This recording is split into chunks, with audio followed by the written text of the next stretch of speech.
Welcome to the Rookie Scale Remote Film Room. I'm your host, Jon Chepkevich, and joining me today is VCU sophomore and A10 Player of the Year, Nishan Bones Hyland. What's going on, Bones? Hey, how you doing? Everything's great. Hey, good to hear, man. Good to hear. I know, the year ended in a kind of weird way, kind of microcosm of this whole Yeah, crazy COVID experience. But it seems like you're in good spirits, man. How have things been the past couple of weeks? You've been watching the tournament, kind of, tuning into all of that and just yeah, kind of enjoying some downtime.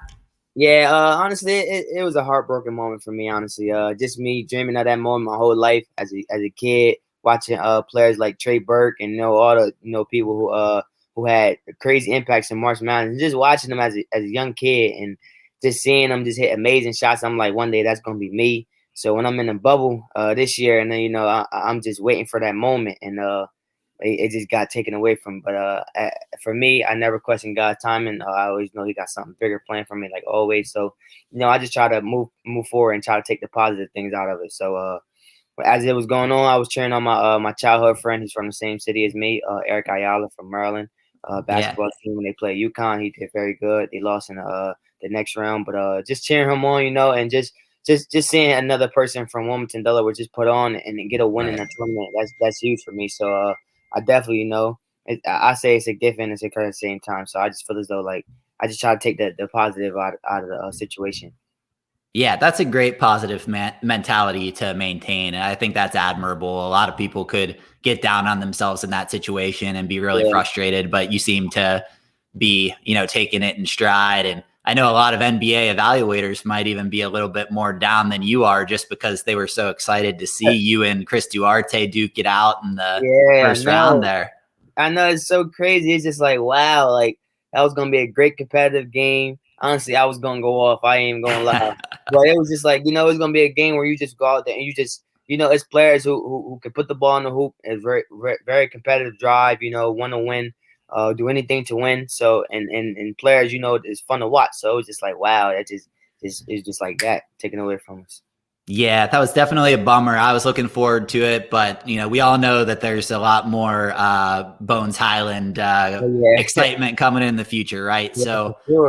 what we're gonna do now is kind of dive into some of what makes you such an exciting prospect, such an exciting college player, and touch on your offensive strengths, defensive strengths, and then a couple minor improvement areas that as you continue to grow and progress in your career can Yep, kind of like get you on the trajectory to being a successful NBA player whenever that time comes. yep, Cool, man. So we'll dive into the film right now, and we're going to start with your offensive strengths, and it's really your juice off the bounce and uber confidence and willingness to pull up from damn near anywhere is kind of the strength that sticks out, man. So yeah. we're going to start with this highlight against George Mason.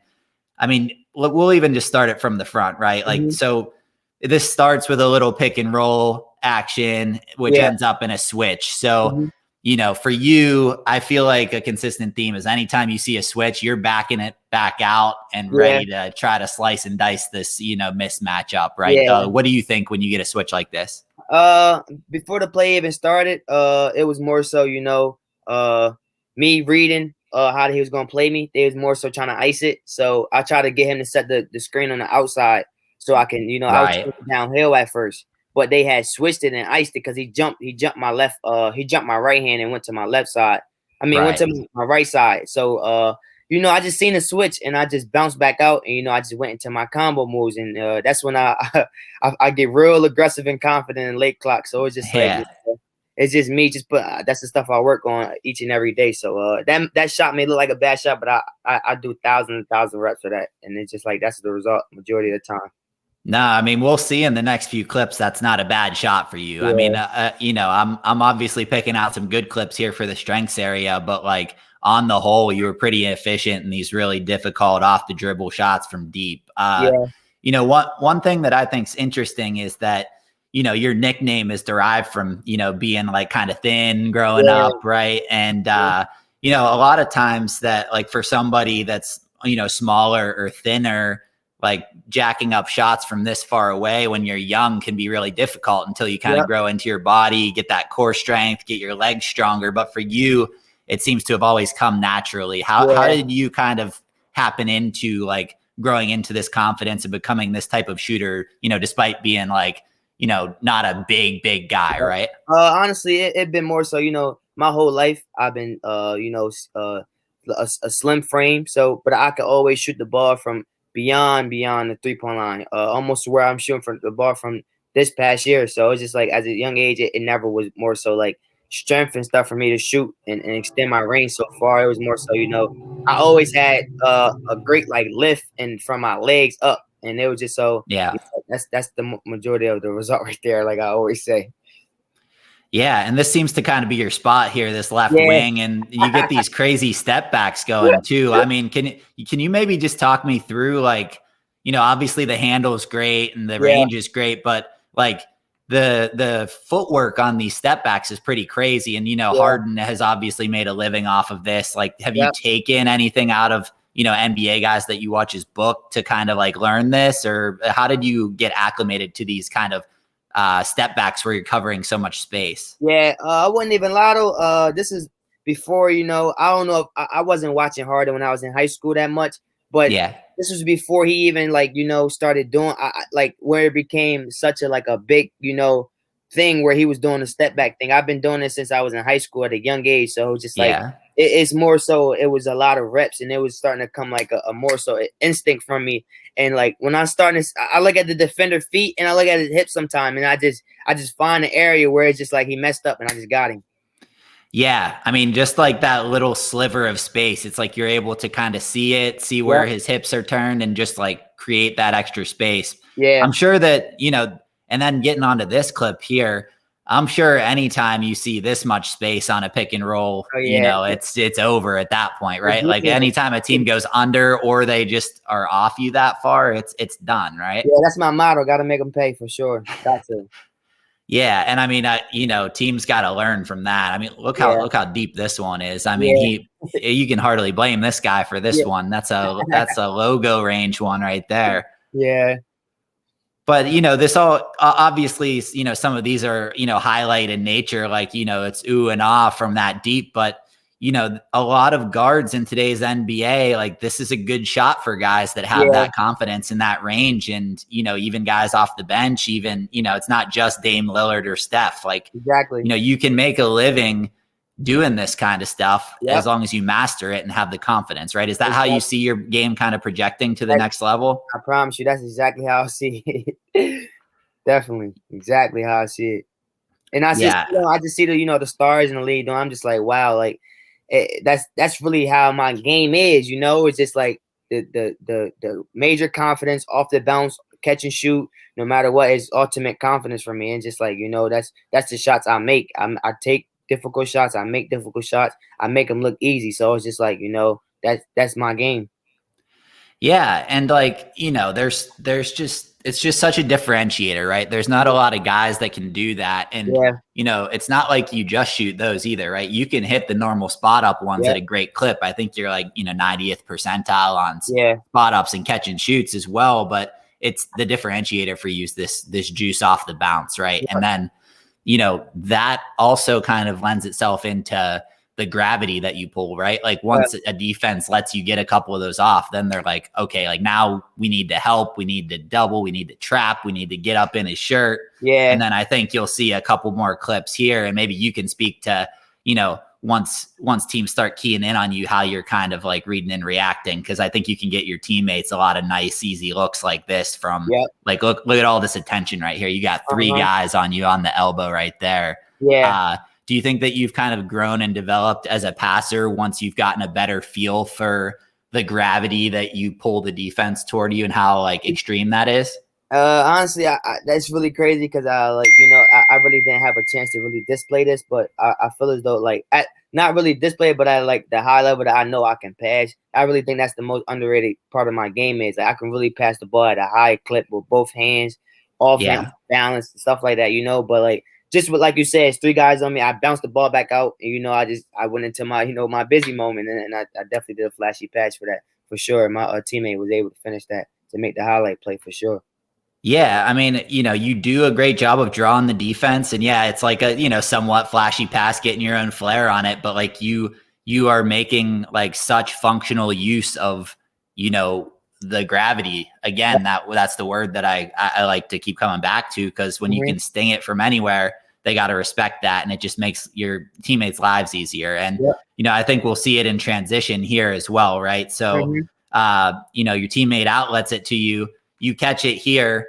Normally, this defender here that's at the elbow, normally his role or responsibility would be to just kind of run back into the paint and try to set up shop down here. But because you're such a crazy shooter, he has to sprint out and respect you from there. And then your trailing big is coming right here. And you could have jacked the shot up still, but you had the vision and the wherewithal to hit him on the dive, get your teammate an easy bucket, right? So I think that's the part of your game that's you, though, right? Yeah, for sure. That's huge, though. Just knowing, like, he running at me, just get that highlight play for my teammate, because down the line, they'll come back.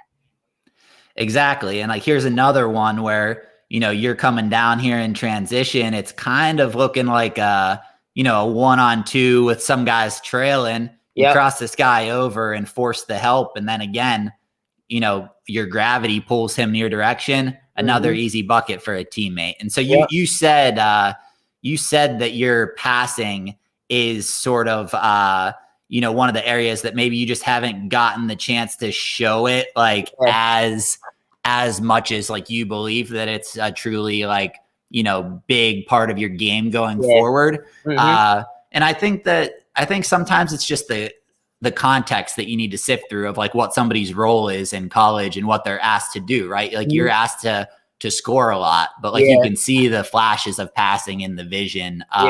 So do you envision like, when you eventually do make the jump to the NBA, whether that's, this year or whenever it ends up being, do you envision yourself being like a true point guard or kind of a combo guard? Like how do you see that sort of playing out? Combo. Yeah. That beat me my whole life. I mean, I could translate into a point guard and control the game, but I mean, I've always been an exciting player where, fans love to watch me, my teammates love to watch me, coaches love to watch me. So I've always been a combo guard where I'm just having fun, and just scoring, passing, I'm doing everything. So it's just like that. I'm gonna embrace that for life. I'm not gonna change.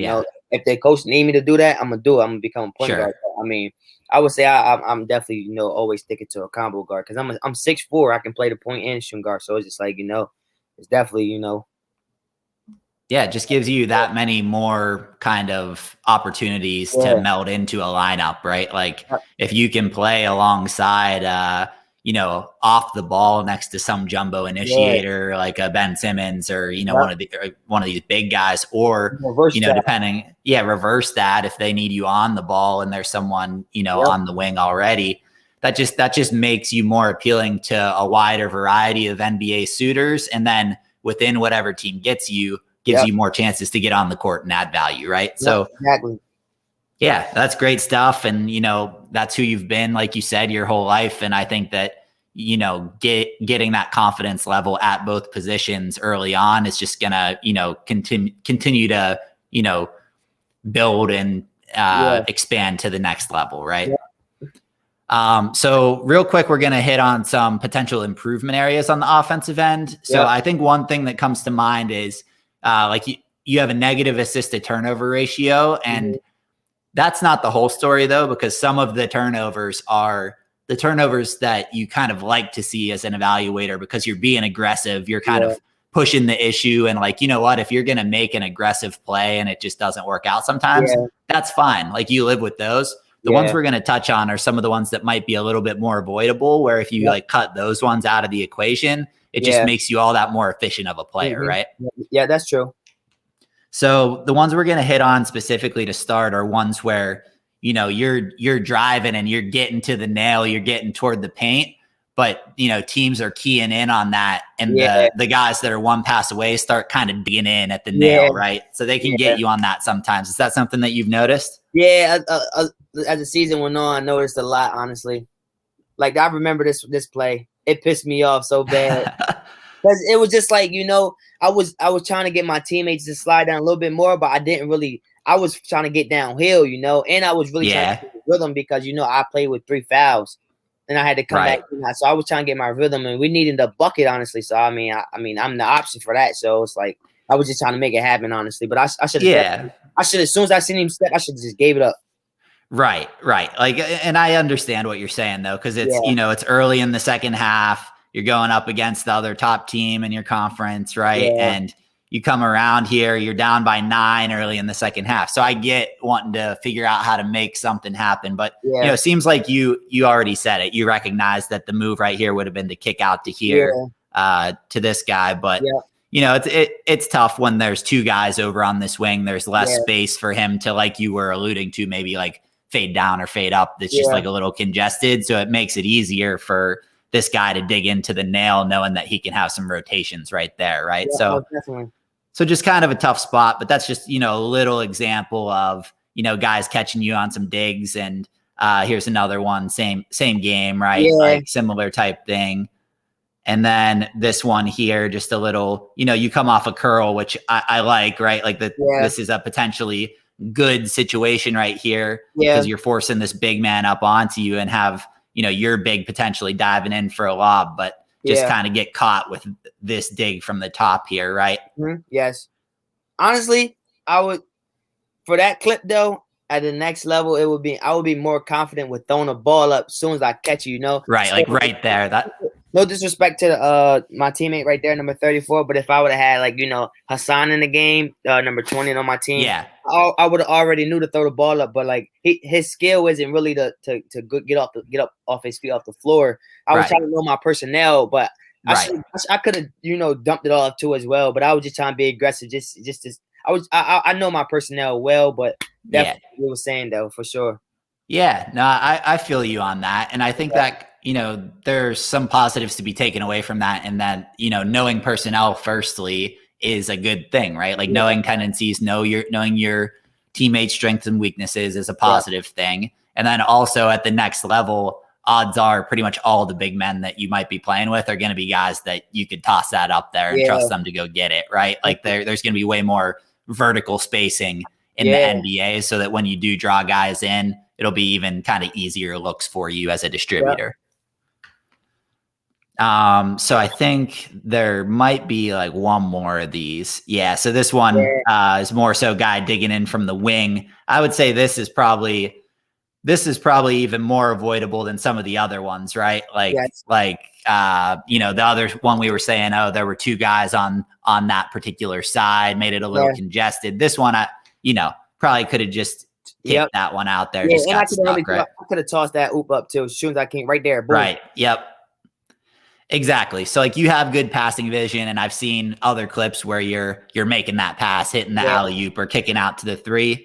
But just, again, like I was saying, it's like a kind of nitpicky, but if you're able to like cut out a couple of those type of plays every game like these, then it'll just go a long way in like, rounding out your game.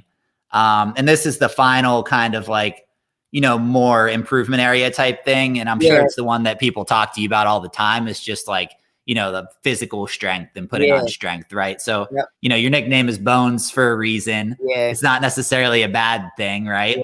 But, I think there's maybe some untapped potential with when you get into an NBA strength and conditioning program and they can kind of get you set up with a nutritionist and, a certain program and stuff that, plays like this where, you're driving baseline and like just kind of get bumped off your spot will probably happen less frequently, right? Yeah, that's true. And the thing is though, like I'm a person, I embrace lifting, like I'm a person, I embrace, working out, and just trying to work on my body.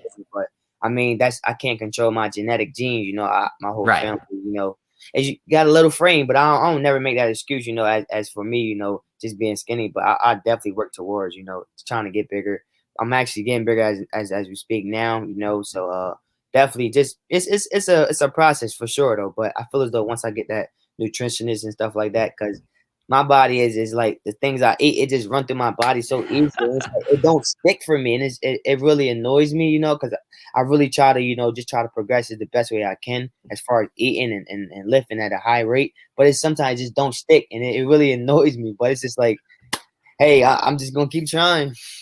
Hey, I mean, I was the same way when I was, Yeah, in early college. Like yeah, I remember going to school and I could just eat anything and not put on any weight. Like that's normal. And it's normal for once you get into your early and mid 20s to kind of like grow into your frame. And like you have like seemingly long arms and like a good yeah, frame and everything, that it seems exactly. like eventually you might be able to put on a little Yep, bit more weight and kind of, fill out a little bit. So, yeah, another area to maybe even be encouraged about as an evaluator, that there could be some untapped potential once you do, start putting on some more strength, right? yeah. Nah, seriously.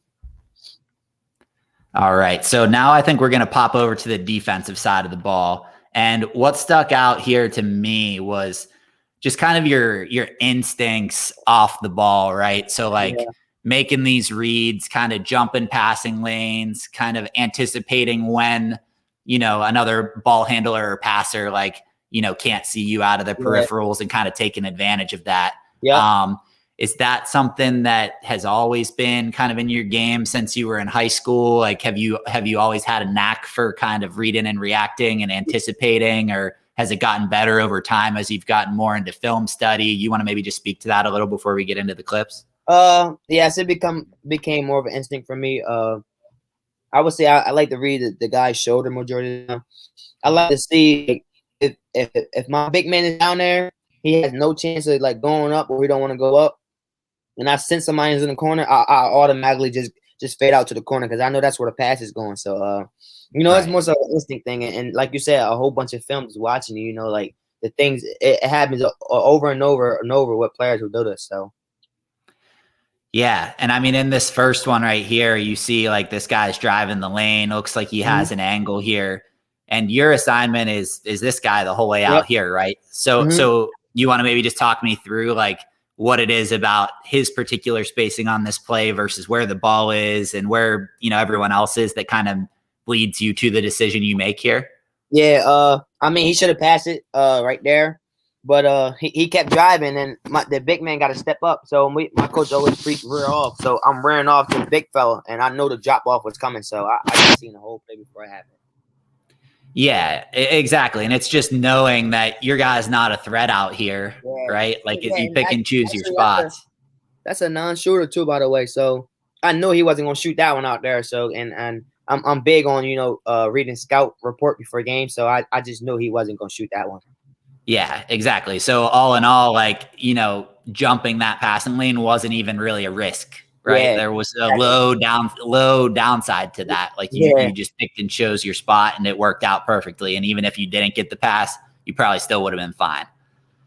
This one I really like, because these are, a lot of guys can get complacent here where like you're guarding this guy out on the wing. There's a yeah, little kind of action here coming up, like he's going to screen and it's a little ghost yep, screen and he pops out. Like a lot of guys could just stay up here and hug 23, but you didn't do that, right? Like yeah. you Mhm. saw this action. So was this something that, did you know that George Mason likes to do these little like ghost screens and like pops, or Yeah. how did you kind of read and react to this one? Like I said, I'm big on scouting report. The kid who was Yeah, slicing the cut, he that's all he do all game. Every game is slice cut. So I knew he was ready to slice and get the ball because they like to get him the ball in the middle of the floor. So I knew that was right. coming for him. So I just read it easily. I just knew that still was coming. Yeah, and that's a great read. And again, I think you could be kind of confident that like you have some help back here as well in Yep, case your guy cuts here, your big was there, right? Like so exactly. again, low risk proposition, get the steal, create some momentum for your team. This one, I want to highlight the whole possession, right? Because there's a lot of, it's not just, the particular read off ball, but it's, you locking and trailing with this guy the whole possession. And you're up by 20 at this point. You could Yeah, be getting lazy, like taking mm, it easy on defense, whatever. yeah, But you're locking and trailing this guy the whole time. You fight over the screen, keep him in front of you, force him to give it away.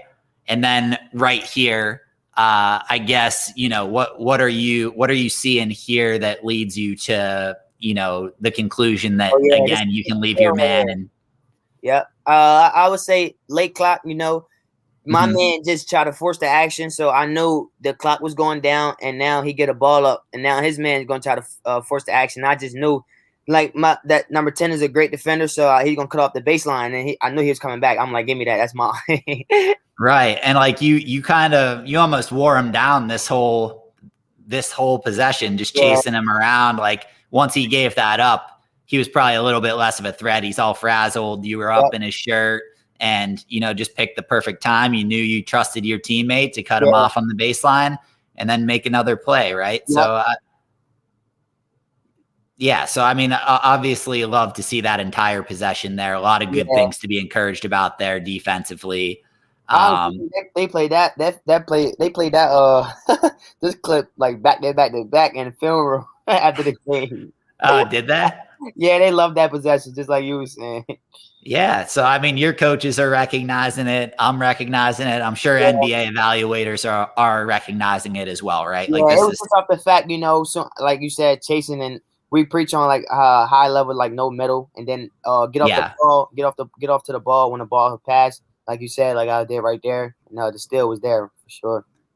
Yeah, absolutely. And I think now that, just one more where I think this one's kind of interesting because you're almost playing like center field on this one. So if we pause it right here, Yeah, you're kind of like open stance, open hips, and you can even see you kind of starting yeah. to get into almost Yep. like a safety Yeah. position here. And like, are you sort of like baiting him into making that pass? Is it kind of like luring him into thinking that it's open and then Yeah, jumping it, or what were you yeah, doing here? I like to do that a lot because I got like a almost a 7 foot wingspan, so I know I can get that pass. So I'm just baiting him into it. I'm letting him see like if it's open or not, and then I'm just jumping that pass. Did you say almost 7 foot wingspan? Yeah, That's crazy for 6'3", 6'4". That's a yeah, really significant plus wingspan. I'm interested to you know see like the combine measurements and stuff, yeah, because I'm sure yeah. that'll grade out as kind of one of the higher differentials, especially amongst guards in the class. Yeah, I have a really long wingspan. Yeah, I, and it shows on tape for yeah, sure. You already peeping some of yeah. the negative clips coming up next? The crazy thing is, though, my coach was calling that play out the whole time, but I'm thinking in my head it's another play coming. They needed a three, but it was another play they usually run, and it's off of one screen. So I'm like, all right, he about to run that. I was going to trail him off the one screen, and they hit me with the two screens. In my head, I'm like, yo, I know this is good. They just telling me, like, I'm like, nah, man, dang, that hurt. So you had like Yeah, one so look, particular set yeah, set so in look, the so scouting report and then just get yeah, jammed up. exactly. So off the first one, as you see, you could pause it right there. I was Yeah, gonna railroad him off of that screen to the left, but then right. he had went through the middle. I'm like, where's he going? And he just went. That was a great play, and I just So did you think he was gonna come off of more of like a traditional like bunch action. stagger? Yeah, bunch action. Yeah, gotcha. Yeah, so Yeah, this little like kind of elevator screen was yep, they got you on that one. So I yeah, mean that's tough to deal with, but so not necessarily like a huge issue on that play. It's a good shot, right? But I yeah, think part of what we're hitting on here is like the physicality of fighting through screens. This one yeah, you get kind of derailed and knocked off your spot. yeah, And again, they hit you with a double screen there. The second one kind of gets you a little bit better, but yeah, I think that just kind of comes back to again what we were talking about before about just like continuing to build out physically, and yeah, even this one is even maybe more of a technique one where you just yeah, kind of like took a bad angle, right? yep, definitely. And they always preach, always trail, but I was undisciplined right there for sure. Yeah, and like that's gonna happen sometimes, right? Like this is early in the game. It's nice read Yeah, by him to kind of yeah, bump it and fade to the corner, right? So credit to them for executing well as well. But just a minor thing defensively, along with just normal point of attack stuff yep, with being like physical and whatnot, yeah, right? That's kind of the definitely. next step for you, I Yeah. think, as well. Is there anything else that you want to say about kind of Uh, what your defensive strengths and weaknesses? yeah, I feel as though I can guard, 1 through 3, off the switch and stuff like that. I can guard them at a really high level. I would say. I really displays a lot of clips and a lot of glimpses of that this year. At you just Mhm. guarding the ball and keeping the ball in front of me. Sometimes I got a little lazy, they went past and stuff like that. But feel that happens, but just got to be about the situation even more. But I am a very great on ball defender and off ball defender for sure. I feel as though that's definitely a part of my game where it's underrated for sure. But it's just something just always to keep improving on, and and trying to improve every aspect of my game for sure.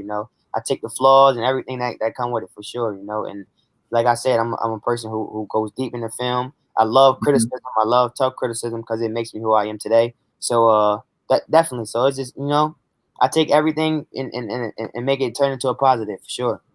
Yeah, and you can see that coming through just in our conversation right Yeah, here, right? Like yeah, sure. like even when the defensive improvement area clips came Yeah, on and you saw that first that like elevator yeah, screenplay, like your definitely. reaction was like a joyous like, Yeah, oh, I remember that. So, that just yeah, seems to be your personality, and I think mhm, that's something that teams will enjoy, is like knowing that you won't get too down on yourself. You'll be exactly. able to take their feedback and actually Yeah, like go ahead and apply it to future instances, yep, right? for sure, definitely. Yeah. So no, that's all great stuff, and that's all the clips that I have, man. So before Hmm. we wrap up here, I like to end with two questions. Yep. One, I want to start with, what is your motivation and what drives you to be the best basketball player that you can be? Uh, my motivation, is my grandmother and my baby brother. Like I said, excuse me. I lost them in a tragedy 3 years ago in a house fire. So, and I was actually watching March Madness on 3/25/2018. So, that's definitely my motivation. I wake up every day and I just want to go hard for them, and whether I'm in the weight room, or it's like whether I'm, whatever I'm doing and I don't feel like doing it, I think to my mind, like, do this for her, do this for him. Like, and it Yeah. gives me a whole different level of drive and focus of tunnel vision to keep going. And just like sometimes I get overwhelmed about the situation because I lost my loved ones and I was Yeah. in that situation. So it's just like, it's more so I just got to keep going, because it's more than just me. It's more than, just basketball for me. It's the kids in my inner city where I grew up at. It's rough. It's very rough. So it's like, just them seeing me and every single day, I can't let them see my emotions where I'm down because they gonna be like, all right, why is he down? What's going on? Da, da, da. But honestly, it's just like it makes me who I am today. And I just want to keep going, and whatever I do, it's just like gotta keep going. and I face some real like crazy life tragedy, so it's just like I won't let that stop me, because I know my grandmother, she's proud of me, and she won't let me stop. So it's just like I gotta keep going for sure. And like I said, I wear them on my sleeve. Honestly, I got them on right here. You can see it's my baby, Yeah. and then I got my grandmother. So it's just like look at them every chance I get, and it just keep me going forward. So it's like it's a blessing just to have them in my the ghetto angels, the angels surrounding me. My guardian angels, excuse me, just around me, just to keep me going for sure. Yeah, man. Look, I'm really obviously sorry that's something you had to go through. But again, I think that this sort of it's again shining through your ability to kind of see the positive in everything and kind of maintain a positive outlook, and motivate yourself through, come through the tragedy and come out the other side as good as possible, and like keep that going. So that Yeah, most obviously is an admirable motivator. And then as that has gotten you to this point. Obviously that happened 3 years ago, and then has sort of fueled you being such a great player at the yeah, college level. And when you eventually do make the jump to the NBA, like you're on a lot of NBA teams' radars. yeah, Just want to give you the stage to kind of speak directly to front offices for whenever that time is, yep. and just kind of tell them, who is Bones Hyland, and what can they expect from you both on and off the court if they were to bring you into their organization? I would say Bones Hyland is a player, who embraces the moment. I'm a person who I don't try to look forward past anything. I always embrace the moment, and I feel as though I don't want to speak on a lot of players, but I just just for me, I don't like to look past the moment. I like to embrace the moment and live in the moment. And when we live in the moment, great things happen. But just a player like me, a confident player who's coming in. I'm going to push the best player, a player who I'm coming in for lots and lots of advice off the bat, and just a competitive hard worker for sure, and just a player who can bring so much versatility to a team, and just a competitive player who's just willing to do everything. So it's just like, player who's coming with lots of joy, gonna give lots of joy to my teammates, just to brighten their days up, stuff like that. And off the court, I'm a person who I can put a smile on anybody's face any given day. So it's just like me, getting involved in communities, being a great, person in community, stuff like that. That always been my passion. So, just helping out anybody any way possible, whether it's a grandmother walking down the street and she got groceries in her bag, I'm pulling over off the road. I don't care where I got to be at. I'm helping her out, I did that plenty of times up at school.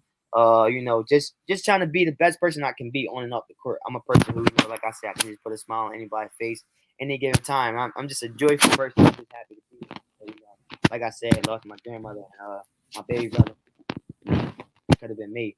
I thank the Lord every day just to still be here and just do the things I love to do still. So I always want to wake up with a smile on my face and keep pushing forward no matter what. So like I said, I'm definitely the most joyful kid there will be for sure.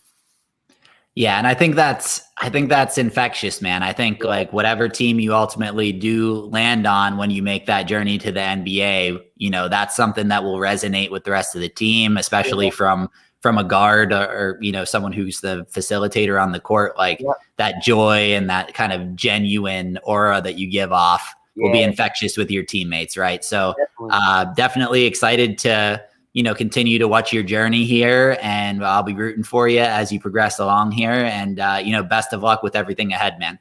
I really appreciate that. Thank you for having me.